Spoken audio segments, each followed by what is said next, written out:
একটা জিনিস দেখাই আপনাদের। নর্মালি আমরা যেভাবে মাছ ধরি ফেকা জাল দিয়ে বা বড়শি দিয়ে বা যেভাবে হোক না কেন, তো মাছ ধরার আরেকটা সিস্টেম দেখলাম আজকে, সেটা হচ্ছে এটাকে বলে টানা জাল। এই যে বাঁশটা আছে এখানে হচ্ছে নিচে একটা জাল আছে আর কি। তো ওই জালটা তুললে মানে বিভিন্ন ছোটো মাছ ধরা পড়ে আর কি খুব সহজেই।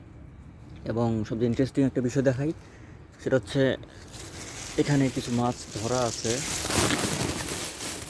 দেখাই। দেখলে অবাক হবেন যে এগুলো সবগুলো চিংড়ি। এই যে আউচ, এই যে সব চিংড়ি মাছ, এবং বেশ ভালো পরিমাণে হয়েছে।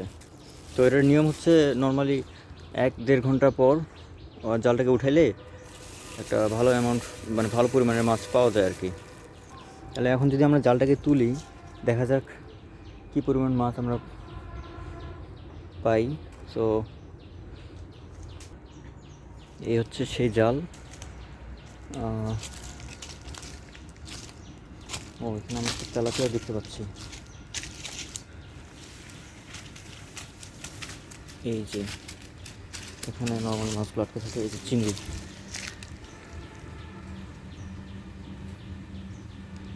এই যে সব চিংড়ি মাছ। এই যে একটা, দেখা যাক কয়টা চিংড়ি পাই আমরা। 1, 2,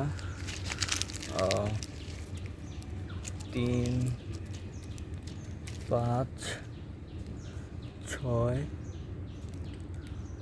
মোটামুটি 6টার মতো পাইছি। আর একটা বড় তেলাপিয়া, মানে বড় না, ছোটো তেলাপিয়া মাছ এখানে যদি থাকে।